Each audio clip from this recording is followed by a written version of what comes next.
Do you remember that cozy, bright kind of magic that didn't need explosions to feel powerful? The kind that lived in a living room, in a kitchen, in a harmless little nose twitch that somehow told you, anything is possible, but please don't tell the neighbors. That's Bewitched, 1964, in a sentence. A warm, stylish sitcom that smuggled fantasy into suburban America and made it feel like it had always been there, right next to the coffee table and the innocent lies we tell to keep life normal. What many people forget is how clever the show's core idea really was. It wasn't just a witch marries a mortal. It was a sitcom about control, about choosing the life you want, even when you're capable of bending reality. Samantha isn't powerless. She's practically unstoppable. And yet the whole comedy engine is that she's trying, sincerely, to live like a normal person because love, peace, and dignity matter more to her than showing off. That's why the show still connects. It's not just magic, it's restraint. It's the fantasy of having the power to fix everything, and the human chaos of deciding when you should. The series premiered in 1964 and instantly landed on a cultural sweet spot. America was modernizing fast, advertising was booming, suburban life was being sold as the dream, and here comes this show that's basically saying, the dream is real, but it's also ridiculous. Darren works in advertising, a job built on polishing reality, while Samantha literally can alter reality with a twitch. That contrast is quietly brilliant. One is selling illusions, the other is a walking miracle trying to behave. And that twitch, let's talk about it because it's one of TV's most iconic, small decisions. Elizabeth Montgomery's nose twitch wasn't some complicated special effect. It was a performance choice, a signature. The show could have given her a wand, a chant, glowing eyes, anything. Instead, they gave her a tiny gesture that felt charming, feminine, and instantly recognizable. It turned magic into personality. You didn't just believe Samantha had powers, you believed she had style. Something else fans often miss, the show's early look changed dramatically over time.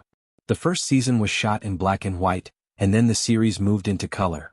That shift didn't just make the show prettier, it made the magic feel more vivid and the wardrobe more expressive. Endora's outfits, for example, become even more theatrical when color arrives. The show starts looking like a candy box of mid-century design, and that visual warmth is part of why it's so rewatchable. You're not only watching jokes, you're visiting an era. The creator behind the concept, Sol Sachs, built a premise that could generate endless situations. Samantha wants to be normal, her family refuses to respect that, and the mortal world keeps forcing her to use magic anyway. Every episode becomes a tug-of-war between love and ego, between privacy and performance. Endora, played with icy elegance by Agnes Moorehead, isn't just a mean mother-in-law. She's a walking metaphor for judgment, the voice that says, you're wasting yourself. And the reason she's so entertaining is because she's not entirely wrong. Samantha is extraordinary. Endora's problem is that she can't accept that extraordinary people might choose ordinary joy. The casting is a huge part of the show's chemistry. Dick York's Darren brings a nervous, fast-talking energy that makes the situations feel urgent and funny. His Darren isn't a villain. He's a man trying to keep his life stable while the universe keeps poking him. And that's why the jokes work. He's not reacting to magic like a superhero would. He's reacting like your stressed neighbor would, panicking about his boss, his reputation, his career, and whether the Joneses across the street are about to witness a flying lamp. The boss dynamic is another underappreciated engine. Larry Tate, the client meetings, the pressure to impress, the desperate need to keep things presentable, it's classic sitcom fuel, but Bewitched uses it like a mirror. In advertising, Darren is constantly inventing versions of reality to sell. At home, he's begging reality not to change. It's hilarious, but it's also strangely sharp. And then you get the show's true secret weapon, the supporting characters who feel like they walked out of a dream. Uncle Arthur, for example, brings chaos with a grin, like a mischievous child with cosmic power. Aunt Clara brings sweetness and gentle confusion, a reminder that magic isn't always clean and precise. It can be forgetful, messy, and adorable. These characters expand the world without turning it into a heavy fantasy mythology. The show keeps it light, personal, and comedic. Behind the scenes, the production had to make magic believable on a TV schedule. That meant practical tricks. Simple cuts, camera illusions, props that could move, and timing that had to be perfect. The charm is that you can often feel the craftsmanship. It's not trying to look like a blockbuster. It's trying to feel like a magic trick performed right in front of you. And there's something nostalgic about that. Watching a time when TV effects weren't about overwhelming you, they were about winking at you. We know you know it's a trick, the show seems to say, but let's enjoy it anyway. The animated opening is another classic touch that fans associate instantly with childhood. It's not just an intro, it's branding. It turns Samantha and Darren into a little fairy tale icon, almost like a storybook you're opening every episode. That's how you create comfort TV, you build rituals. The theme music, the animation, the familiar sets, your brain relaxes before the plot even starts.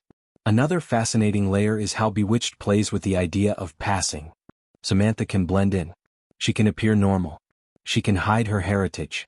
And while the show is a comedy first, that theme of hiding who you are to fit into a social ideal is real. It gives the show emotional depth without ever turning it into a lecture. The laughs land because the stakes are personal. Samantha wants peace. Darren wants respect. Endora wants superiority. And the neighbors want gossip. Speaking of neighbors, Gladys Kravitz is a masterpiece of sitcom invention. She's the human embodiment of suspicion, the person who senses the world is stranger than it looks and is punished for noticing. That running joke is funny, but it also taps into something universal. How often people who tell the truth are treated like they're crazy because the truth is inconvenient. Gladys is right, and being right ruins her day. That's comedy with teeth. The show also has an unusually strong emotional center for a sitcom of its time. Samantha and Darren actually feel like they love each other.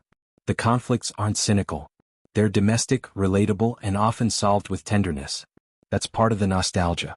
Many viewers remember Bewitched not just for jokes but for the feeling. A safe, warm world where problems were big for 25 minutes and then life returned to cozy normal. That kind of TV is rare now. And yet the show wasn't afraid to let its magic cause real chaos. The comedy often comes from escalation. A small twitch becomes a big misunderstanding, then a bigger one, then Darren trying to patch reality with excuses until he's basically improvising a new identity on the spot. That rhythm is pure classic sitcom craft. It's the same structure as farce, just with spells instead of slammed doors. One of the coolest things about Bewitched is that it looks light and effortless, but it's actually built like a perfectly balanced magic trick. Every episode starts with the same quiet promise. We can do the easy way, or the fun way. And of course the fun way always wins. Samantha wants peace, Darren wants normal, and the universe keeps sliding a banana peel under both of them. A detail that makes longtime fans smile is how specific the show's normal life is. Darren isn't some vague businessman. He's an advertising executive at McMahon and Tate, constantly pitching ideas, dealing with clients and trying to look reliable. That's the genius of it. The biggest threats to Darren's happiness aren't monsters or villains, it's meetings, deadlines, bosses, and the kind of social embarrassment that feels like the end of the world when you're an adult trying to keep everything under control. The show understands that for most people the scariest thing isn't a dragon. It's your boss walking into your house at the exact moment your coffee table starts floating. And the house itself becomes a character. 1164 Morning Glory Circle is basically the sitcom equivalent of a warm blanket. You walk into that living room and you instantly know the rules. This is where Darren will say, "Samantha," in that specific tone that means, "Please don't do it," and Samantha will give that innocent smile that says, "I wasn't going to, but now I might." It's domestic comedy at its purest. Love, pride, and chaos arguing politely in a nice suburban living room. Then you've got the supporting cast, which is where the show becomes legendary comfort TV. Endora isn't just a mother-in-law, she's the entire concept of judgment with perfect posture. Agnes Moorehead plays her like she's always one insult away from a masterpiece. She calls Darren Durwood, and it's funny, but it also tells you everything you need to know. She refuses to respect the life Samantha chose. And that's what makes her such a great character. She's not evil, she's offended. Deeply, theatrically offended. She's the kind of person who can ruin your evening with a single look, then leave like she did you a favor. And as funny as Endora is, the show stays lovable because Samantha doesn't respond with cruelty. She responds with restraint. She's not trying to win. She's trying to keep her marriage calm. That's the emotional heart people remember. Samantha has power, but what she values is home. That's a surprisingly mature idea for a fantasy sitcom, and it's one reason it still feels warm decades later. If you want a fans didn't notice layer, look at Gladys Kravitz. She's the suspicious neighbor who keeps catching glimpses of the truth and getting dismissed as crazy. Early on, the role was played memorably by Alice Pierce, and later by Sandra Gould. But beyond the casting, the idea is timeless. The person who pays attention becomes the joke. Gladys sees something impossible, tries to warn people, and gets treated like she's the problem. It's hilarious, but it's also a perfect satire of suburbia. The neighborhood would rather protect its sense of normal than admit reality is weirder than it looks. And the best part is that Gladys isn't just nosy, she's persistent. Her suspicion becomes a running gag that builds tension in the most sitcom way possible. Darren's fear isn't, "we'll be discovered by the government." It's, "Gladys will tell everyone at the grocery store." Which, honestly, is the most realistic terror imaginable if you've ever lived near someone who watches out the window like it's their full-time job. Another huge behind-the-curtain curiosity that shaped the show's vibe is the shift from black and white to color. The first season was in black and white, then it moved into color after that. And you can feel how the show blossoms. The magic doesn't suddenly become different, but it becomes more vivid. Endora's wardrobe becomes more dramatic. The sets feel warmer. Even the spells feel more playful because color makes everything pop in that mid-century way that screams, "This is the 60s and we're enjoying it." And since we're talking about magic, it's worth appreciating how the show did effects on a television schedule. There was no digital safety net. So the magic often comes from classic practical tricks. Quick cuts, clever staging, props built to move, and timing that has to be precise. That's part of the charm. You can sense the craftsmanship like watching stage magic at home. The show isn't trying to fool you into thinking it's real. It's inviting you to enjoy the illusion, and that invitation is pure nostalgia. Then you meet the relatives, and the comedy goes from domestic misunderstanding to family chaos with supernatural consequences. Aunt Clara, played by Marion Lorne, brings a softness that makes people instantly protective. She's sweet, she's confused, and her magic is often messy, like a well-meaning grandma accidentally turning your living room into a situation you can't explain to your boss. And that's what makes her so lovable. She's the reminder that even with power, you can still be clumsy and human. Uncle Arthur, played by Paul Lynde, is the opposite energy, a mischievous grin with a spell behind it. He's trouble with good manners.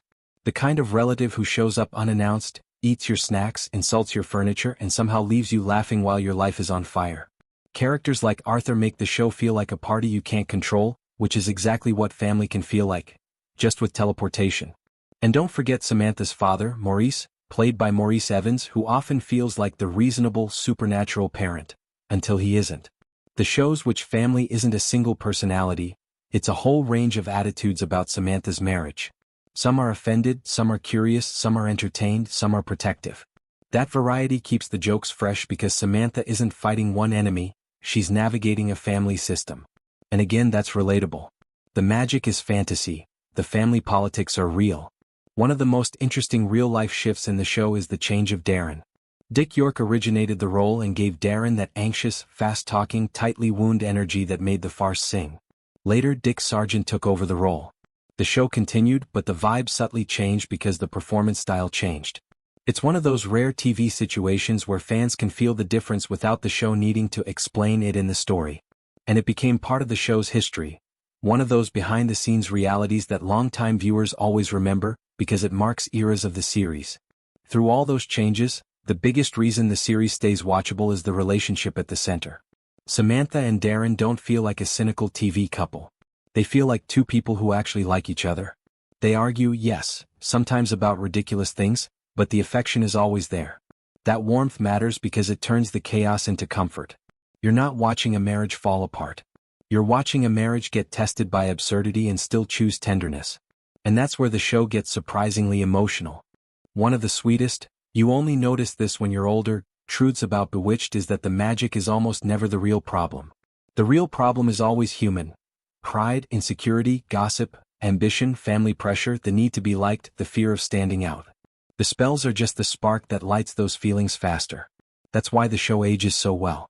Even if the special effects look charmingly old school, the emotions underneath still feel modern, because people haven't changed. We still panic about what the neighbors think. We still try to keep our work life from spilling into our home life. We still make promises like, "I won't do that again," and then life tests that promise within 5 minutes. A big reason the series feels so comforting is that it builds a world with rules you can sense, even when the plot changes. Samantha's goal is always the same: protect her marriage, protect her normal life, protect her privacy. Darren's goal is always the same: keep everything respectable, predictable, and safe from embarrassment.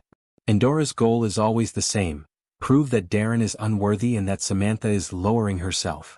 And Gladys Kravitz's goal is always the same: confirm that she's not crazy and everyone else is blind. Once you understand those 4 engines, You can drop almost any magical mishap into the machine and it will produce comedy. And here's a real-life twist that adds depth to the nostalgia. Elizabeth Montgomery wasn't just carrying the show with charm, she was carrying it through very real-life changes. When the series wrote a pregnancy into the story and introduced Tabitha, it didn't just create cute baby plots. It expanded the emotional core. Suddenly the show wasn't only wife hiding magic from the world. It became mother trying to protect a child who may inherit that magic. That one shift makes a lot of episodes feel warmer, because the stakes become more than Darren's job or a nosy neighbor. It becomes the safety of a family.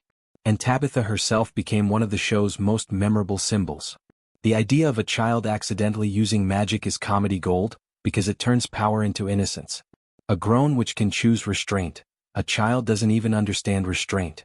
And for many fans, those moments are pure nostalgia. The feeling of watching something playful and gentle, where the danger was never deadly, just socially disastrous in the funniest way.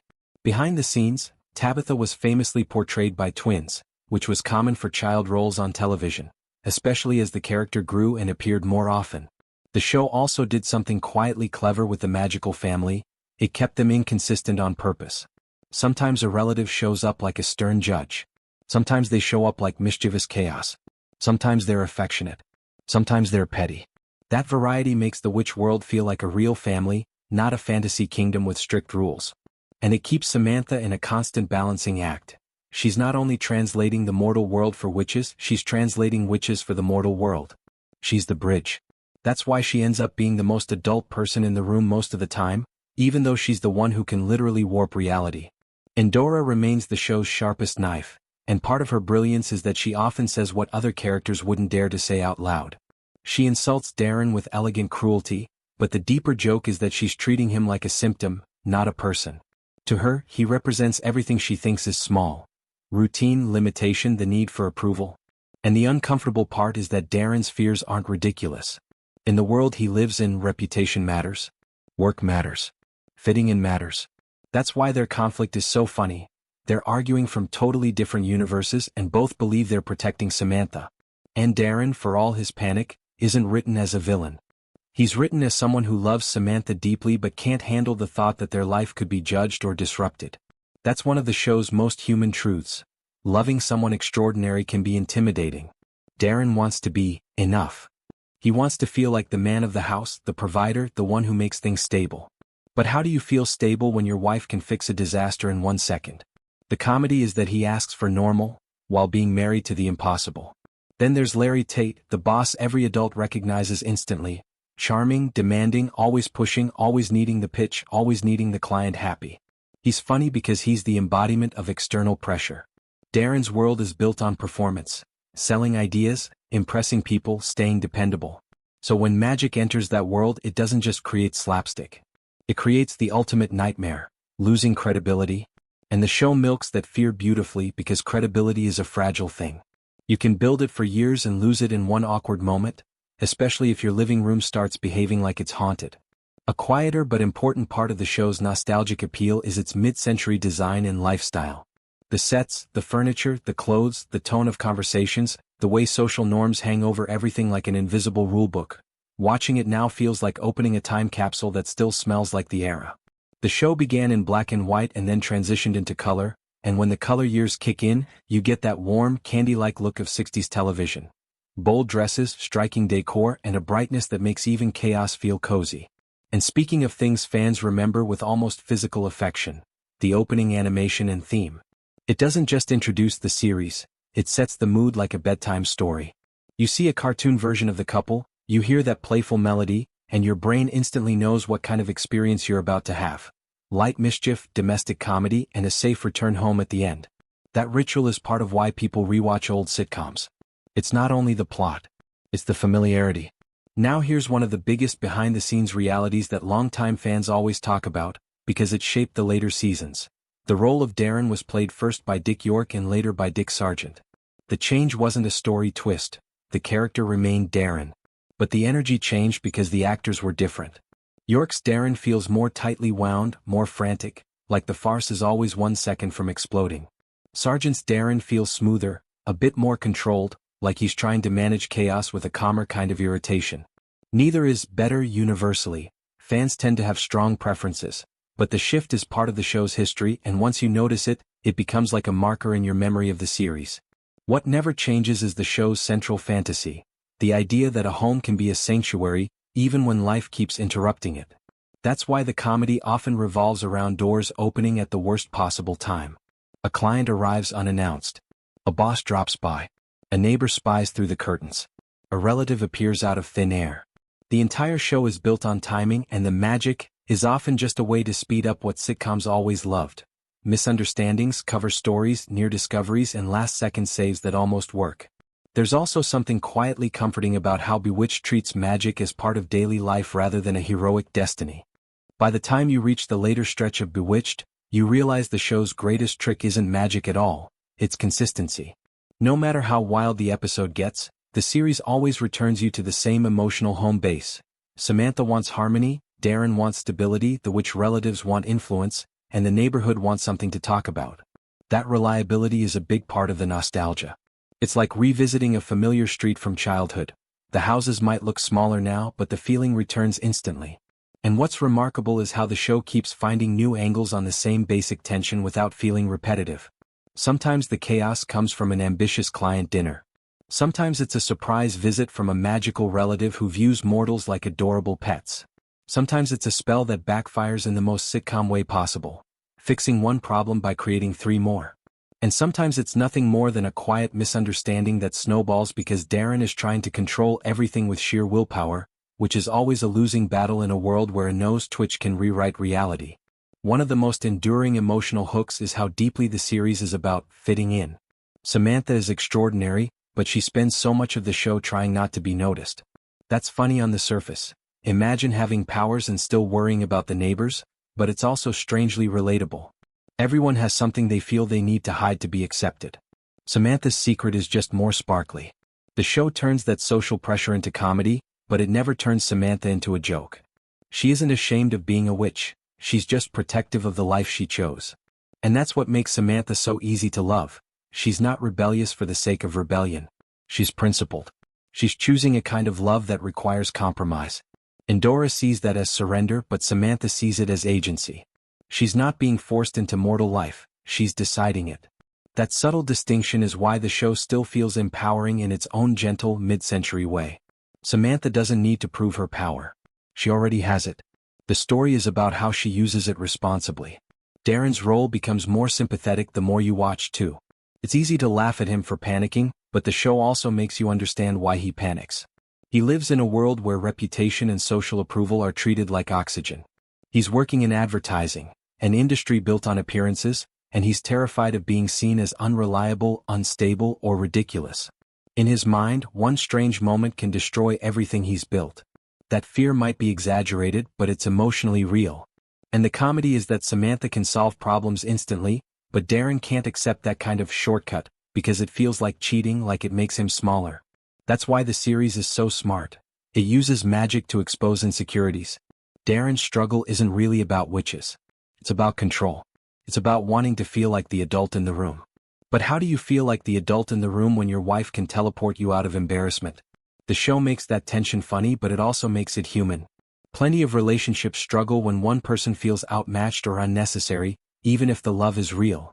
The witch relatives, meanwhile, are the perfect comedic storm because they don't understand, or don't respect, mortal rules.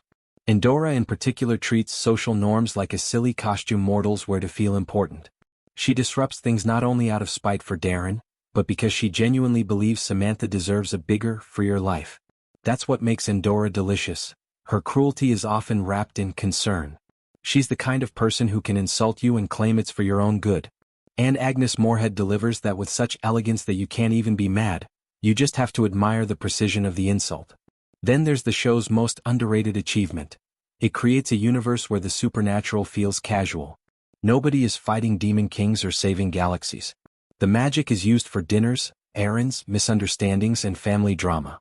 That domestic scale is exactly what makes the fantasy comforting. It's not trying to overwhelm you. It's trying to charm you.